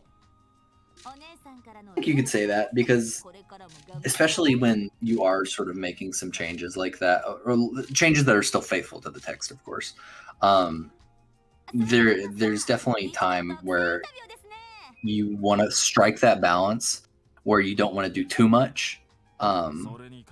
Like you don't want to make up stuff that isn't there, and can't be like implied from the original text, and that's always a sort of line that you had to walk, especially for characters like Grace, like Randy, like just some of the other expressive characters. It's something you always sort of had to keep at the forefront of your mind when doing a project like this. Yeah. So Daisy has a question that I was actually going to be bringing up here a little towards the end, but now's a good time as any to ask. So how did you feel when you learned that these games had finally come out into the West, and like when Nisa reached out to you guys? I mean, it was definitely surreal. It wasn't ever something that we didn't go into these projects of Zero and Azure under the impression that this could happen. Because especially when I started working on Zero, it seemed pretty unlikely that these games were ever going to come out. Much less have their modern like Kai ports, which sort of led the way, paved the way for this to happen. But I mean, it was just wild. I still kind of remember when it was happening. I think I was like in the car driving to Target or something, and then Floofy messaged me saying like the team needed to talk or something, and we all like joined a voice call, and she told us. Yeah, no, I mean it's just, it's pretty much the best possible. It's the best case scenario that could have happened, which is just wild that it worked out that way. For sure. What did you initially think that Floofy was going to talk about when you got that message from her? I don't know. The way she worded it, I kind of had a feeling that it was something along the lines of it. But I mean, still just sort of hearing it, sort of speaking it into existence is always crazy to actually hear. Because at that point, like we knew, like the Kai ports were out. It seemed a little bit more likely that Crossbell might be localized. In what form, we didn't know. But with those the Kai ports kind of changed everything, because that sort of created the possibility of like, oh, they could release this game or these games on modern platforms. So I think when she messaged me, I sort of had an idea of what it could have been, but I mean, still just actually hearing it was wild. Yeah. I mean, a game that was stuck in limbo for various reasons for so long, suddenly getting these remasters released in Japan and then opening the way for actual official localizations to come out, and then must have been crazy. And then finally like hearing like, hey, so Nisa wants to purchase our work. That was pretty much it. It was, no words for how crazy it's all been. So then I like, since I'm in as I said, since I'm in the media field as well, I know how important NDAs are and that you can't say a darn thing until you're allowed to. So how hard was it for you to keep your mouth shut all those months until the official announcements were made? I mean, publicly, it was pretty easy. And I most certainly did not tell my close local friends that it was a thing. I did not do that. And I would be a fool to do that. And I did not do that. But publicly, I think it wasn't too hard of a wait, because I don't remember how long it actually it was quite a long time before they announced it actually. But I think it helped that, see, this is the crazy thing, because Nisa reached out to us about doing this thing with both of these games, and they still let us release Azure. This was before we had released the Azure patch. Right. And I think that's kind of crazy, because they were well within their rights to, give us the offer and then we not put out Azure at all. But they sort of let us do that, which I definitely appreciate. And yeah, it's just, I think Azure being there and sort of the excitement of that being released as well, that sort of helped pain of not being able to tell people about it. Because we still have that to look forward to. Right.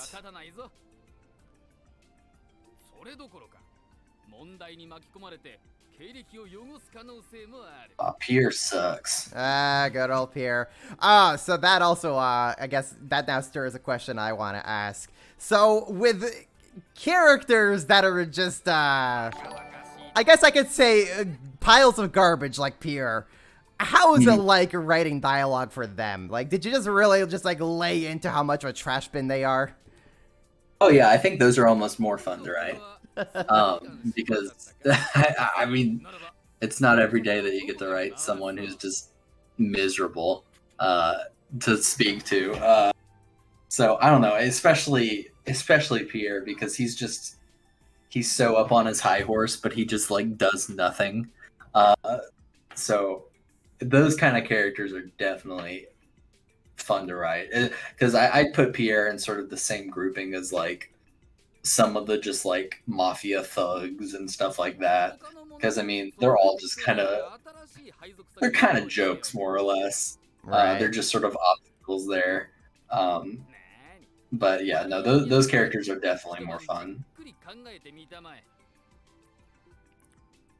especially in scenes like this where he sort of thinks I mean, he kind of is, but he sort of perceives himself as having the upper hand, so it makes his condescension even more amplified.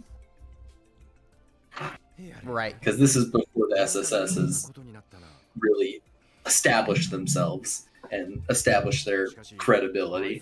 Yeah, and I'm sure we've all had experiences where we just had that one stick in the mud boss. And you just gotta go along with what they say. Yeah. So, I guess I just want to also kind of just recircle back to when Nisa reached out to you guys, and you said that they still let you release the Azure patch since you guys were still working on that by the time you got contacted it.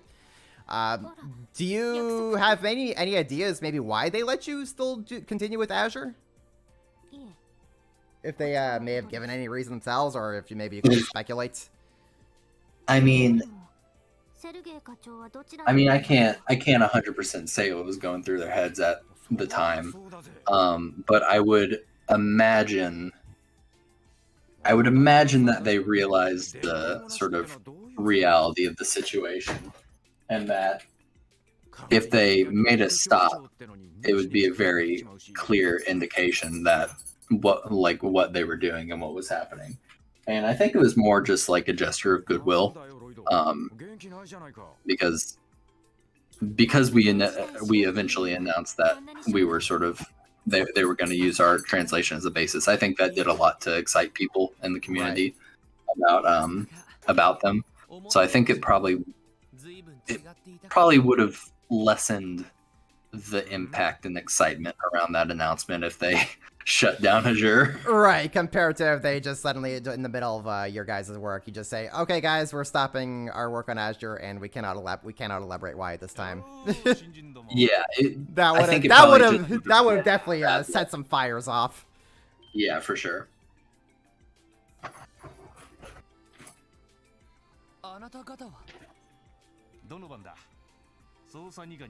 And I guess this is just kind of me just thinking off the top of my head, but since you guys were still working on Azure, I mean, it makes sense to let you guys finish on Azure so that Nisa has a more complete script to work with. Oh yeah, 100%. And that almost certainly went through their minds as well. Yeah, definitely would then help free up some of their internal staff to maybe work on some other projects. Yeah, there's definitely a good bit of work that needed to be done at that point. So, yeah, I think there was a multitude of factors that went through that decision. I'm sure it wasn't a decision that they made lightly.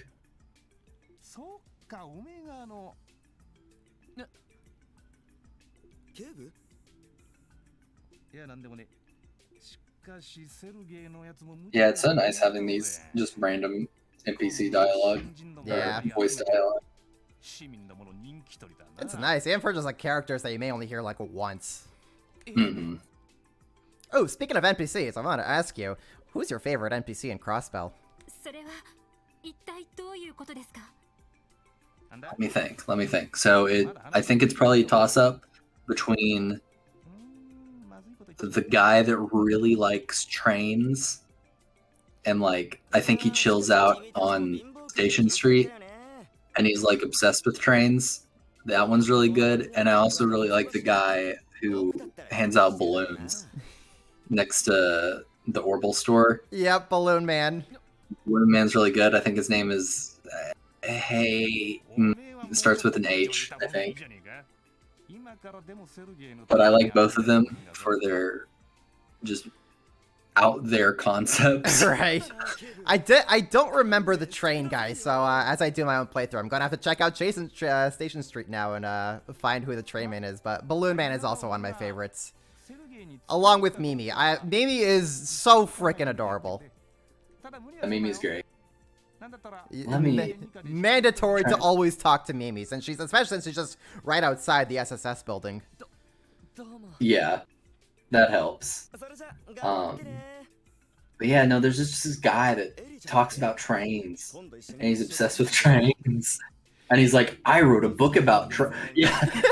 He's like, did you know there's a book on trains in the library? Did you know that I helped write it? And you're like, okay, dude.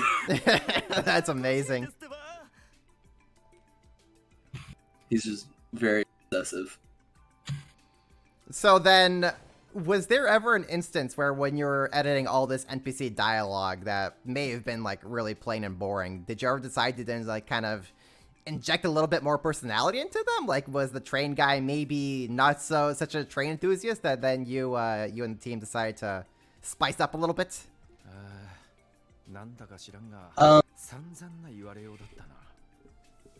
Yeah, I think the train guy he could be a good example of that.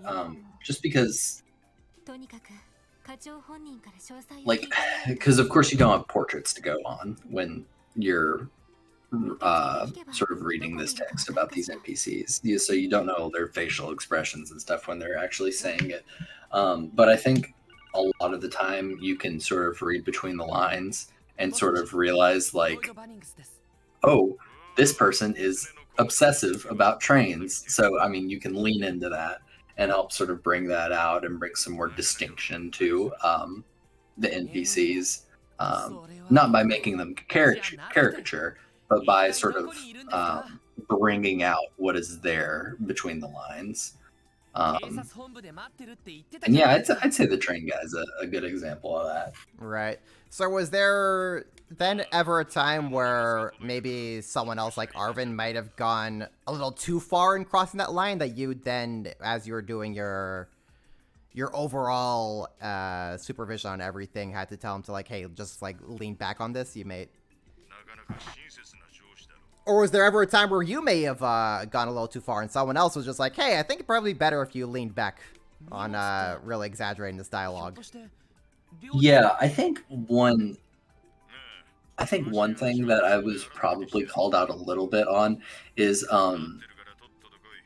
so there are times, especially in sort of instances where like Lloyd is doing detective work, where I might have made Lloyd sound a bit too smart, because he is a smart guy and he's like good at his job. Right. But I think there were times where I like leaned into it a bit too much, and I think there were definitely times. I think maybe in like mains in chapter 1 that might be an example. I could be wrong there though. Right. I think there were times where I just wanted to like, I wanted Lloyd to be the most capable guy, but I think there were times where it needed to be sort of toned back just a little bit, right, and sort of watching his character at this point in the story.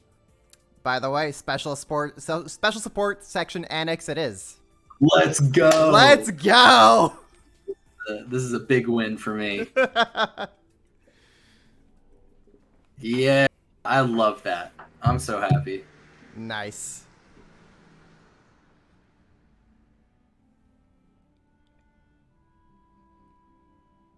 The SSS building.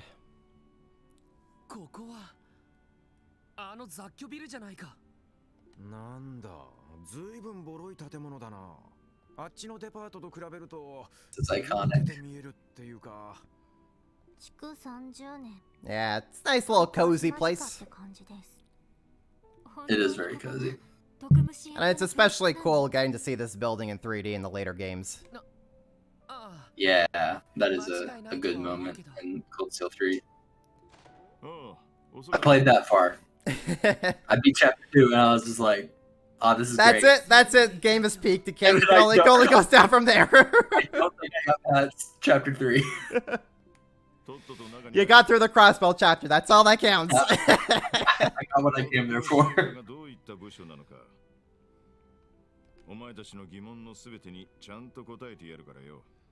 And one thing I also really love about the crossbow games, especially, was Falcom's first time hiring Anami to do all the portrait art for everybody. Oh, Anami's so good. His style is so clean and crisp. Yeah, like they killed it. They killed it. Absolutely. Literally everyone in Crossbell. Superb character designs.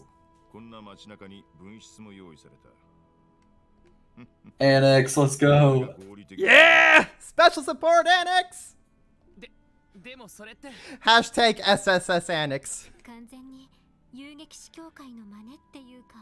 This has made my day.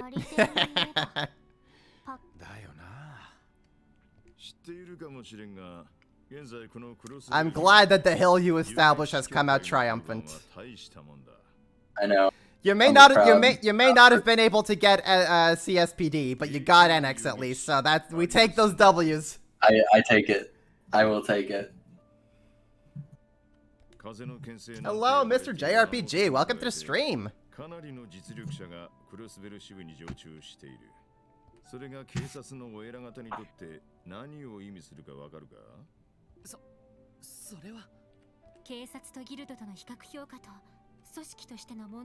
So it's been about 2 hours, so I think we'll be wrapping it up after this this scene here, when I can have control of Lloyd again. That sounds good. Yeah. So we're approaching the end of the giveaway stream here, guys. If you have any other questions for Zerker, now is the time to get them in. Bring them in while you got them. Thank you for the follow, S and Dawn. I love these 5 characters. They're so good. Yeah. I love just how forever tired Sergei looks.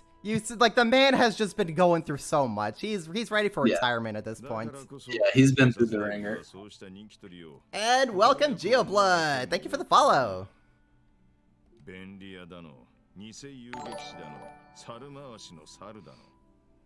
Oh man, we're getting a lot of follows today.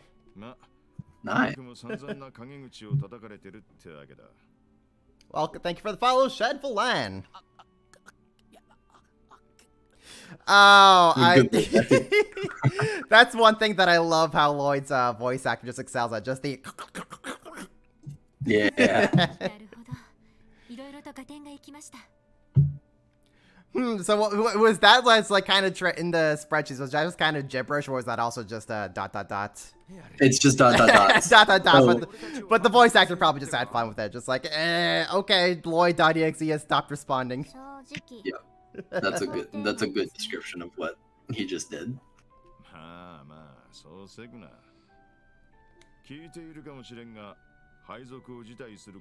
Oh, right. There was one thing I wanted to ask regarding like your style guide. Like, when did you guys like, especially for like, how did you guys determine when to use like a single dash and a double dash? So I think, I believe we tried to be pretty spot on with how grammar and stuff was approached in the Sky games.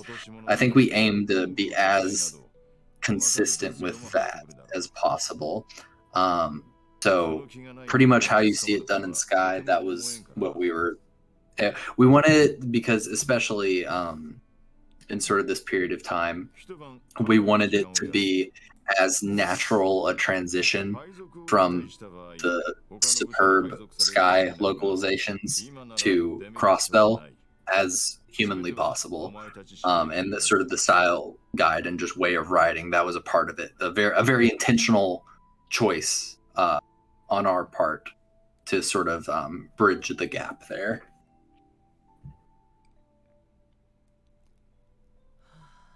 So then, were there ever like any heated debates about when it may have been a bit more ambiguous when to use what? Yeah, I think I can't 100% remember, but I think it took multiple conversations to figure out exactly how ellipses work, because there's a lot of ellipses in the game, and so we had to figure out sort of when using them to begin sentences, when they're used at the end of sentences, when they're using for leading in from one clause of a sentence to another clause of a sentence. There's a lot of complexities when it comes to using ellipses, and sort of capitalization associated with ellipses. That was one thing that took many conversations to nail down. You say that, and we just come across a sentence that not only has dashes but also ellipses. Yeah, which I'm sure at this point, this is when you'd like really start getting into like debates with your fellow GeoFriend members into like when to use what, how to use what. Like looking at this one is, I could argue it is ambiguous of whether this is saying it of like, be it criminal or political in nature, not to mention handling international affairs. That is reading it as one sentence, one continuous sentence. But I think you could argue that you could separate that and put a space between the ellipses and the not, and then capitalize the not and make that a separate sentence. So there's a lot of choices where it comes to those kind of things, and a lot of it has to do with how you want the line delivered. Right. I guess if it were written in a slightly different way, it could be perceived in a different way about kind of Lloyd's tone or an intent with the sentence. Yeah, 100%. Just like how fast they talk, stuff like that. The way you structure your sentences, that's always gonna have a massive impact on how people read it and interpret the character. Yeah, and I guess this is all just stuff that, to your average everyday player, like they would never think about this in terms of localization. But like in a localization setting and like with a fan translation group like this is stuff that you guys talk about quite a bit, right? Oh yeah, it was something that was always going on in sort of our hidden Discord channels, that we would talk about this whenever we ran across sort of stuff that we weren't 100% sure what to do on. We would always message in the chat and look for other people's opinions, and I think that was one of the really fun parts of the experience, the whole collaboration going on. Right. Oh man, dude, I could still ask you a bajillion more questions about this, but I think we have hit about the end of our stream here, so I say we start wrapping it up, and we are going to do the giveaway now. Yeah, sounds good. Unless anyone in chat has any more questions you want to ask Zerker while we have him around. If not, I will be doing the giveaway winner right now. Anybody? Anybody? Speak now or forever hold your peace. Well, I'm not seeing anything come in, so I say we now draw our winner. And the winner will be Stargrasper! You have won. You have won the giveaway. I will get in contact with you to see which version of the game you want. So, congratulations, Stargrasper, for winning the game. Well, let me confirm, Stargrasper. Would you like a copy of this game? Yeah, that probably is the good question to ask. Yes, I have to ask. Would you like a copy of this game, Stargrasper? All right, yeah. So Stargrasper is our winner for the giveaway then. Congratulations, Stargrasper. I will be getting in contact with you about what version you would like. Everyone, I hope you all enjoyed this stream. This was an absolute blast. Zerker, thank you so much for coming and joining me with this. I think you shed a lot of light about what went on in the GeoFriend version, like how localization kind of works in general. Yeah, man. Great time. Yeah, so is there anything you would like to say to the audience or anything you would like to promote before we leave? Well, I guess first off, if you're interested in these games, buy these games. I mean, I'm not getting anything from it, but I always want to see this series succeed no matter what. So definitely support the release, and support Azure when it comes out. And go follow at GeoFront Team on Twitter. We have I'm not anything I'm personally involved in, but we have some interesting stuff in the works that we haven't announced yet. So definitely go give them a follow and look forward to whatever the GeoFront has to do in the future. Awesome. Thank you so much, Zerker. This has been an absolute blast. To everyone else here in the stream, once again, all the artwork that you've seen for the end and start of the stream was done by my friend Masky Arts, that you can hit her up at Twitter to get yourself a commission. If you type in !Masky, that'll take her to her Twitter so you can get yourself some good old art yourself. And as far as my regular streams go, I will be back probably next Tuesday for more Xenoblade 3. So would love to have you all join for that as we continue more Chapter 5 of that game.